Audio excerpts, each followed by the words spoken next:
Olá, está começando mais um Diálogo Automotivo. Hoje o nosso assunto é inspeção veicular, agora na ATV.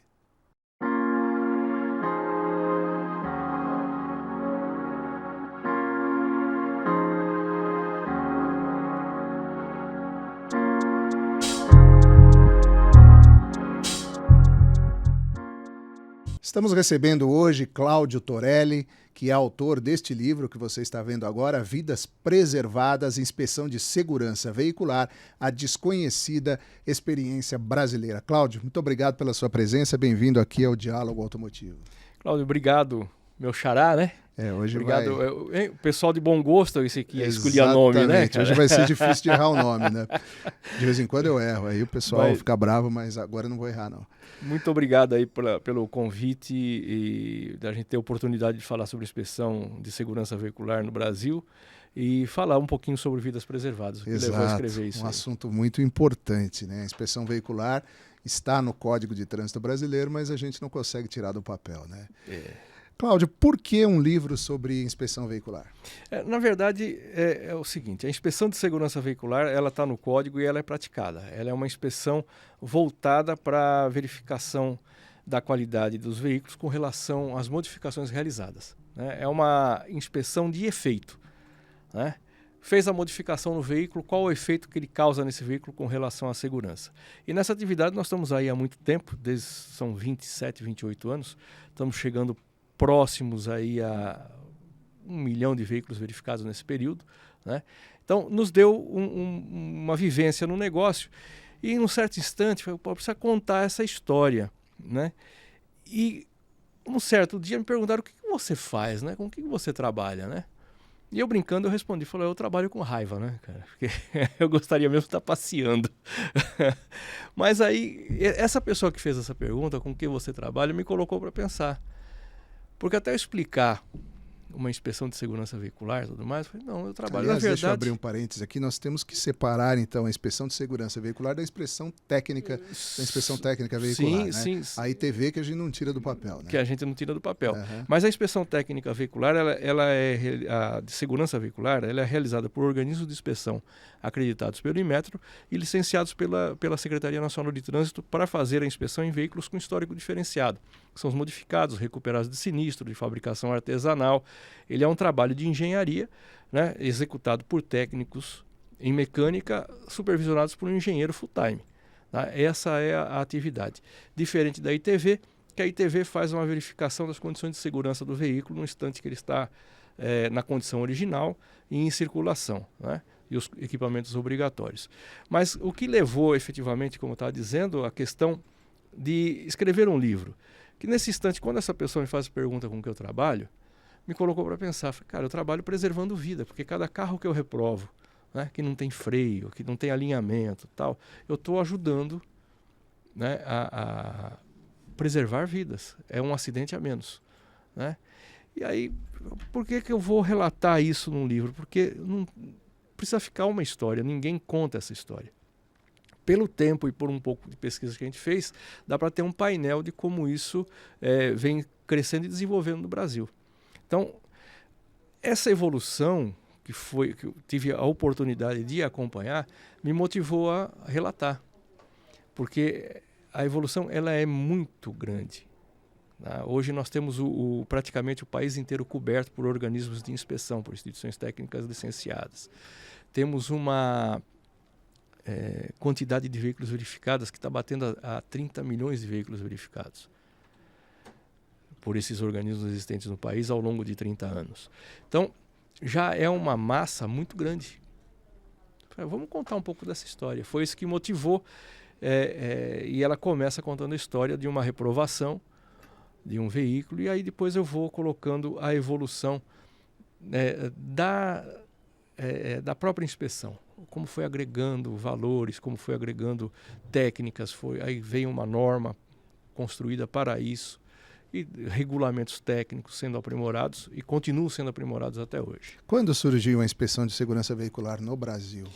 No Brasil, a inspeção de segurança veicular ela começa no início dos anos 80, começam os primeiros movimentos do Inmetro para a implantação da inspeção. Na verdade, ela começa no Código de Trânsito de 66. Tá? O que acontece? Como nós tínhamos pouca oferta de veículos na ocasião, nós tínhamos 2 fabricantes no Brasil e vinham alguns carros importados, mas não haviam carros específicos para aplicações específicas. Por exemplo, fazer um guincho, ele construiu um guincho de forma caseira, artesanal, e a autoridade de trânsito que tinha que regularizar esse carro não sabia, ele olhava e não entendia o que era aquilo, se era seguro ou não era seguro. Então, no Código de Trânsito de 66, foi escrito o seguinte pelo legislador, que a autoridade poderia pedir que alguém capacitado verificasse a segurança do veículo, poderia chamar alguém para olhar. Na medida que vai crescendo essa produção de veículos fora do contexto natural, vai se modificando veículos, aonde é que estava o conhecimento do mundo automotivo? Dentro das universidades, na área de engenharia mecânica, com alguns destaques e com algumas classes específicas no automotivo. Então, esses carros começam a ser remetidos para as universidades. Então, você tinha a FEI, São Paulo, PUC Rio de Janeiro, Universidade Federal de Uberlândia, Universidade Federal do Rio Grande do Sul. Isso vai se espalhando e as autoridades começam a remeter os seus carros para lá e buscando os pareceres. O Inmetro, vendo essa necessidade, fala, poxa vida, nós vamos ter que criar uma situação maior, porque começa a ter muita procura e temos que colocar isso dentro de um contexto da qualidade. E aí começam os primeiros organismos. E eles vêm ser acreditados efetivamente a partir do início dos anos 90. As primeiras acreditações em inspeção de segurança veicular.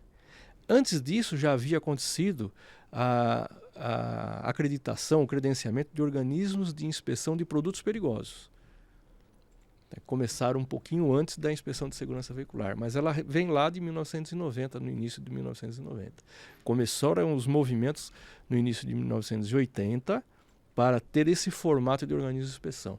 E começa efetivamente a operação pulverizada por terceiros, efetivos, empresas privadas, a partir dos primeiros anos dos anos 1990. Quer dizer, você está falando de um mercado que está amadurecido, no que se refere à segurança veicular dentro dessas demandas que você expôs aí. Mas eu queria falar também da ITV e da inspeção ambiental. Vamos conversar pela ambiental. Nós tivemos uma experiência aqui em São Paulo que parecia ser muito bem sucedida, começou em 2008.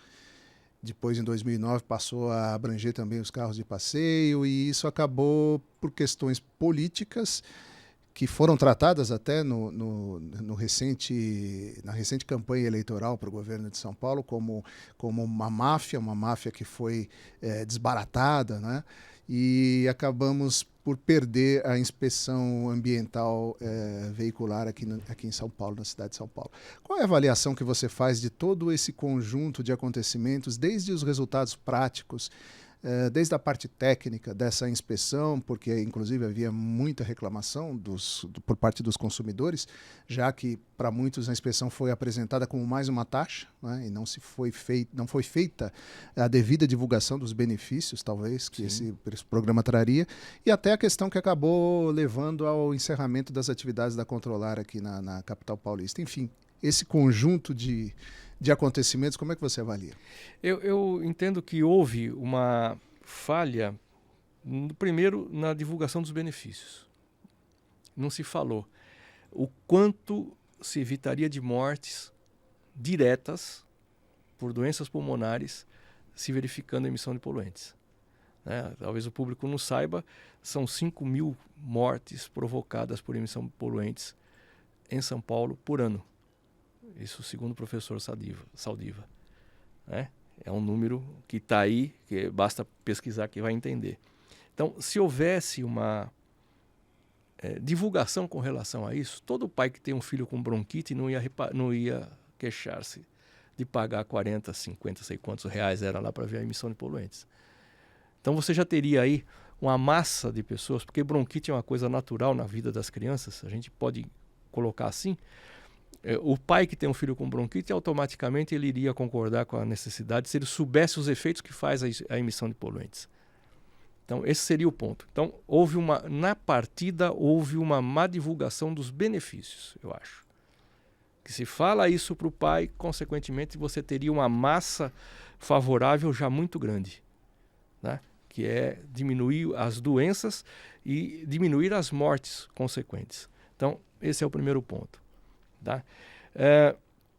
O segundo ponto, quando ela é instituída, você cria escolas, você melhora o fluxo de pessoas para aprender a operar equipamentos, a formação de mão de obra para fazer essa inspeção.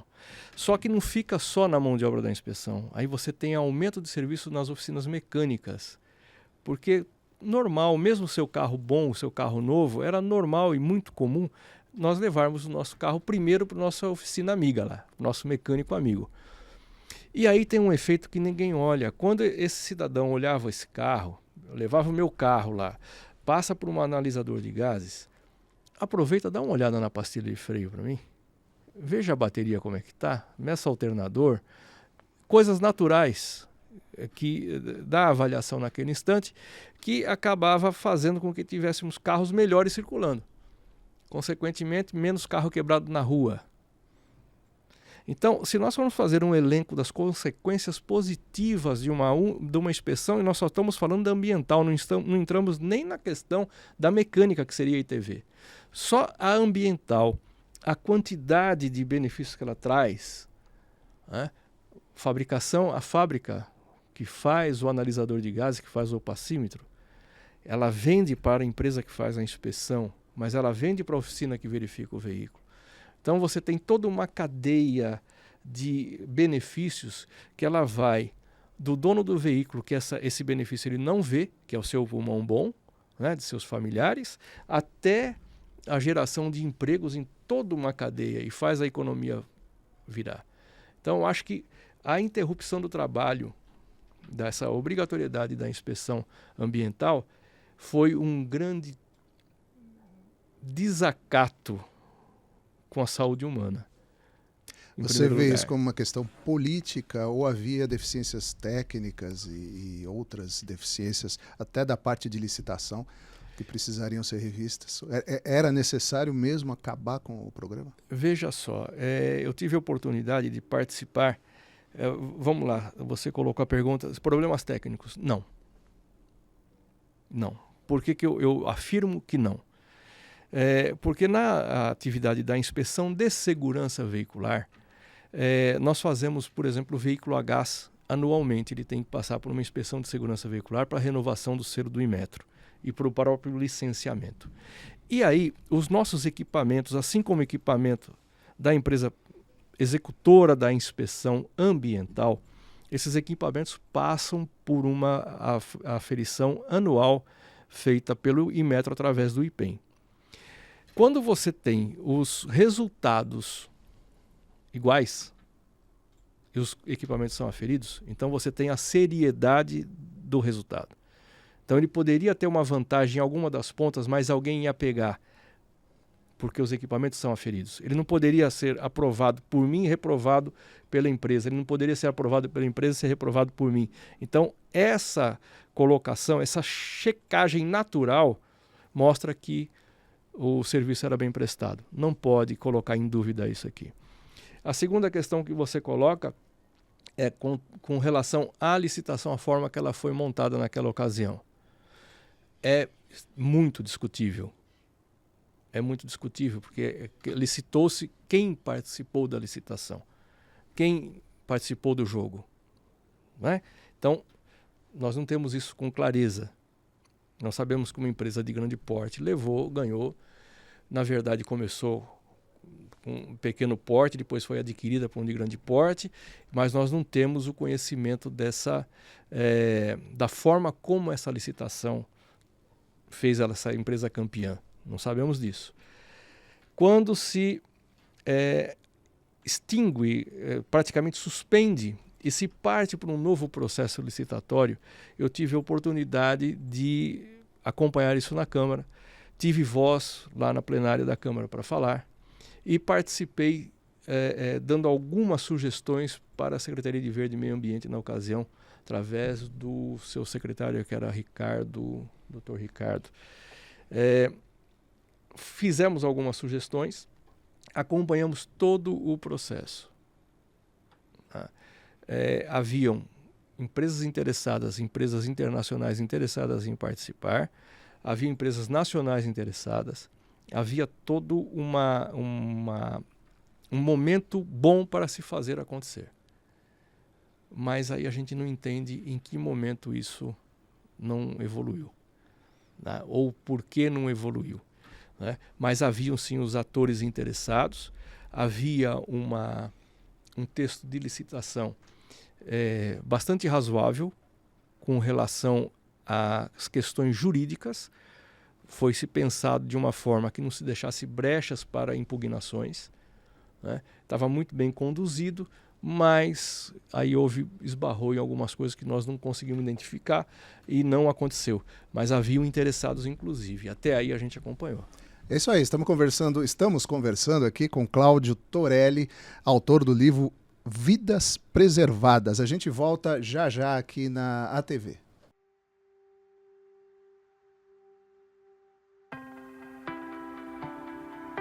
Somos a reação de uma geração conectada. Uma manifestação nascida nos tradicionalismos noventistas e renascida das urgências contemporâneas. Um hub entre o que é, o que já foi e o que para sempre será. Um encontro entre o novo e o meio. A Novo Meio, mais uma vez, atualiza sua própria noção de limites e barreiras. E depois de 30 anos de história, se renova como um núcleo descentralizado de segmento. A missão é informar, entreter, abastecer e desenvolver conteúdos para múltiplas esferas de atividades. Temos a sede de criação, a competência técnica e a mercadológica, a visão ampla das possibilidades e, principalmente, o novo que pulsa em nós a cada fração de tempo. Assim, o novo se manifesta em infinitas possibilidades, em diferentes braços, saindo de um mesmo corpo. Sejam bem-vindos à NHM Novo Meio Hub de Mídia.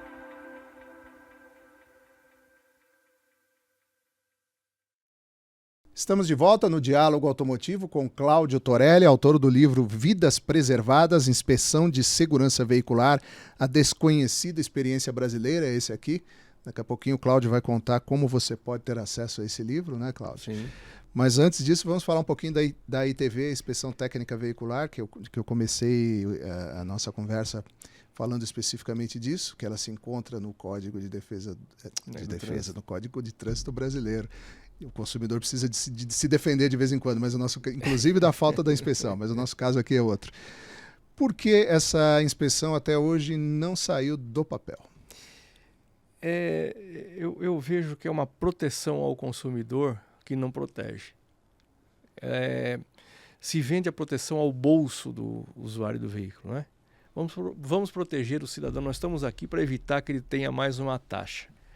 O que é uma grande mentira, porque nós já pagamos tantas taxas e elas não retornam. Essa pelo menos retornaria em segurança para nós mesmos, quem tá na rua, né, dirigindo um carro ou não, porque as vítimas estão dentro e fora dos carros, né? Então, quando se fala que tem que fazer uma inspeção técnica veicular, vai ter um gasto. Se a gente pegar uma média mundial de valores, nós temos em média $23 em alguns países e $40 nos países mais caros. Se a gente for pelos mais caros, nós estamos falando em R$200, R$220. Se for pelos mais baratos, nós estamos falando em R$100 numa inspeção, que vai verificar mecanicamente freio, alinhamento e suspensão, mecânico sem interferência do ser humano, né? Através de um equipamento eletromecânico computadorizado, que vai dar resultados. São aferidas, são máquinas que passam por aferição anual. A mesma aferição que acontece com a balança acontece com esses equipamentos, dando garantia do resultado. além de verificar os componentes de segurança do veículo.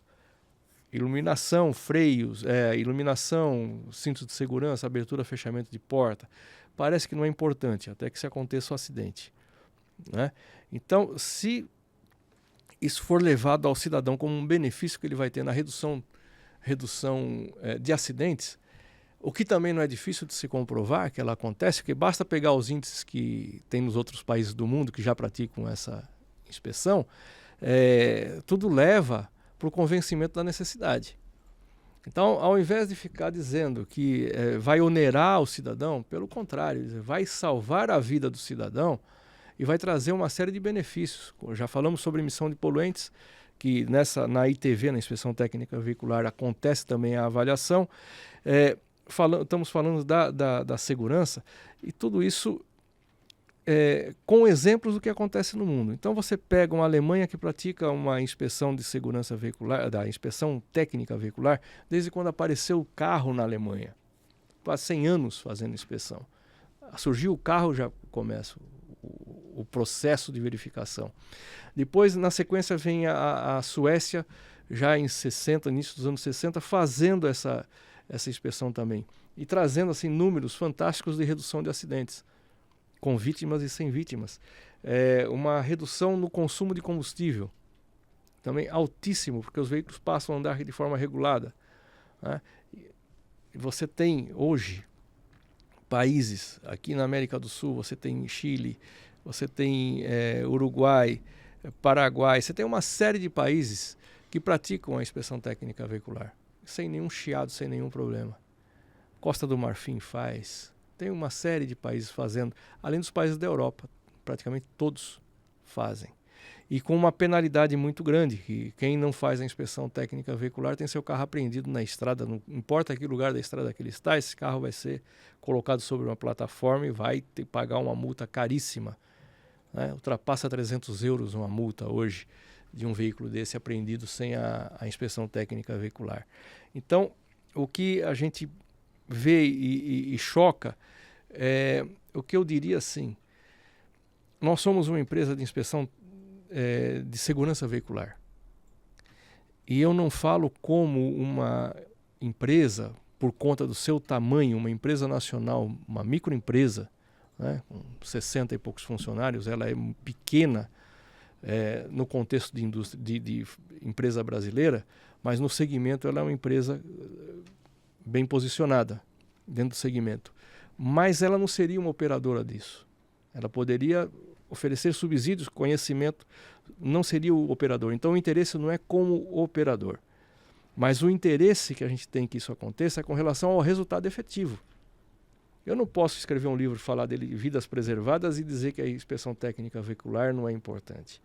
Quando eu tenho índices de reprova na inspeção de segurança veicular, ela é para veículos modificados, veículos recuperados de sinistro. Mas o índice de reprova não está nas modificações e na recuperação do sinistro.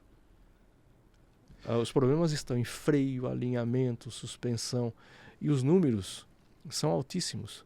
Você tem reprovas que chegam até 30%.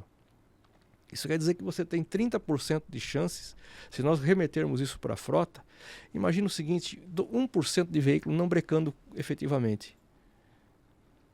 Nós temos uma frota de 100 milhões, são 113 milhões de veículos registrados no país.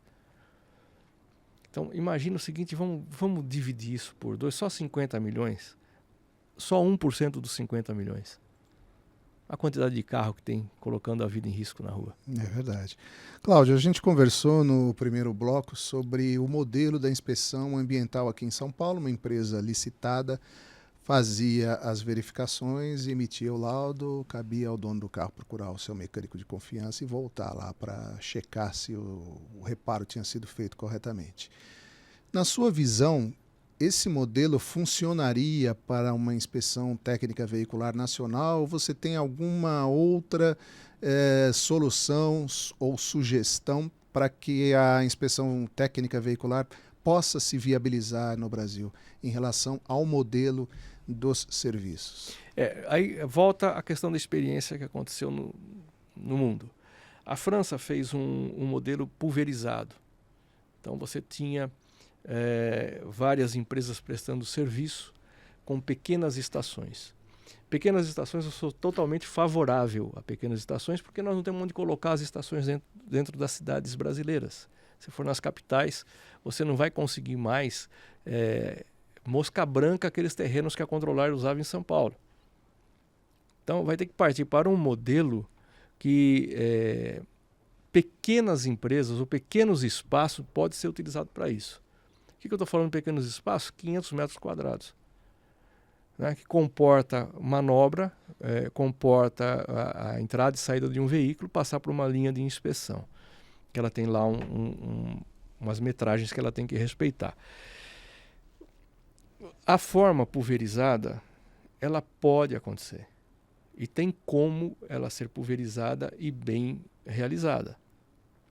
Quando você fala o que seria um dos modelos, seria um modelo de credenciamento, um modelo de acreditação, como acontece com os organismos de acreditação, né? Que são empresas de engenharia, teria que ser uma empresa de engenharia, ter um engenheiro responsável, né? Porque você vai estar oferecendo um laudo de segurança. É diferente hoje de uma ECV que faz um laudo de identificação, né? Mas na segurança você tem um engenheiro envolvido e você emite uma responsabilidade técnica, uma anotação de responsabilidade técnica. Então, considerando as questões, você ter um único operador, poderia ter um único operador, né? Se licita nacionalmente e esse operador leva o estado de São Paulo, mas ele tem que levar Sergipe junto, Macapá, Amapá, né? Ele tem que levar outras cidades, outros estados que têm uma frota muito reduzida para dar um equilíbrio na prestação do serviço. Muito difícil fazer isso pela dimensão do país. Então, o formato de credenciamento, de acreditação, talvez pelo próprio Inmetro, é uma situação que eu entendo viável, né? Com auditorias anuais, com um sistema de gestão muito bem aplicado, seria uma solução efetiva. Como implementar isso de partida? Não dá para você chegar e falar, agora eu quero 113 milhões de veículos verificados anualmente.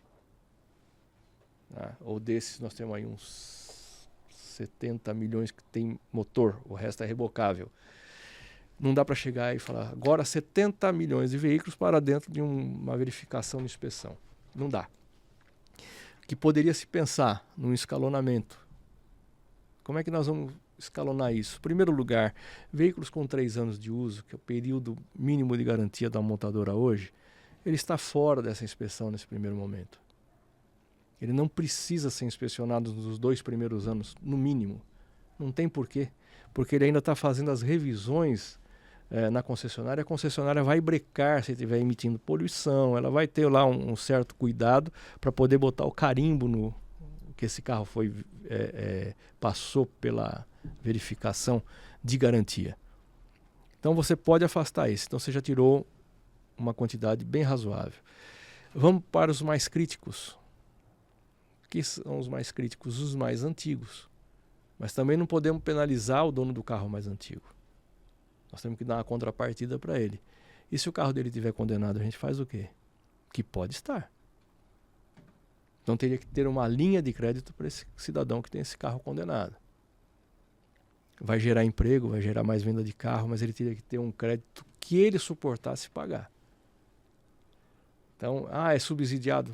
Não importa, você está ajudando segurança, meio ambiente, vai ter que subsidiar. De onde vai sair? De algum lugar vai sair esse recurso, sempre sai. Talvez do próprio pagamento da taxa. Então, há como fazer acontecer. Né? Pega os veículos pesados que mais poluem, os mais inseguros. Né? Aqueles, vamos começar por idade. Aí tem uma série de fatores, uma série de formas que poderia ser estudado. Aí vai por uma análise da frota existente, da sua localização, e não dá para ser um modelo nacional. Cláudio, eu não acredito no modelo único. Perfeito. Bom, você, além de tudo, é uma liderança que tem participado dos debates para a implantação dos programas de inspeção Na sua opinião, vai sair a inspeção? Até onde nós chegamos neste momento? Né? Os debates vêm se estendendo há muito tempo, inclusive nas esferas de governo, nas esferas legislativas. Até onde a gente chegou e qual é a sua expectativa? Olha, eu entendo que nós estamos num movimento bastante interessante a nível de governo, né? Falando em questões governamentais. O que eu estou dizendo é o seguinte: havia já né, por parte do Ministério da Economia, um olhar para a substituição da frota de veículos mais antigos, falando em veículos pesados, né? Que seria, isso já existe documentos, já existe determinação com relação a isso, um programa estabelecido com relação a isso, que é a substituição de veículos já em condições finais de vida para estar em circulação. Então, esse é um movimento muito interessante, porque a tendência, como sempre, a gente começa no veículo pesado e migra depois para o veículo leve. Então, essa mudança de governo que a gente está vendo, a gente espera que o novo governo, que tem uma visão diferente com relação a isso, que vai para aquela visão de onerar o consumidor, ele pelo menos sente, né, com quem está trabalhando na tratativa, na criação dessa possibilidade, sente para ouvir a argumentação. Porque ela é muito interessante. Na medida que você tira o carro quase sucateado, coloca um carro novo no mercado, ele é um gerador de uma série de vantagens. Então, a expectativa é assim, que aquilo que veio como estudo se dê sequência e continue se estudando, mas estudos não tão longos que passe o governo inteiro. Que efetivamente aconteça, porque vai ser, como eu disse, ele tem, é só ganho-ganho. Perfeito. Bom, a gente já estourou o tempo, Cláudio. Para finalizar, quem tiver interesse no livro, qual é o caminho? O caminho, Mercado Livre. Que bom. É fácil. É fácil de achar, é só procurar lá Vidas Preservadas. O Mercado Livre é o melhor caminho para receber o livro em casa. Muito bem, então corra lá para o Mercado Livre para adquirir o seu exemplar, porque esse aqui é meu. E aqui a gente vai ficar sabendo a história da inspeção de segurança veicular no Brasil e muitas outras informações interessantes que o Cláudio Torelli trouxe para nós aqui e também dentro desse livro que você vai ler aí, trouxe para nós aqui no Diálogo Automotivo. Se você gostou dessa entrevista, deixe o seu like, deixe o seu comentário também e se inscreva no canal para receber os avisos de todas as novidades aqui da nossa programação. O Diálogo Automotivo volta na próxima segunda-feira e eu espero por você. Até lá.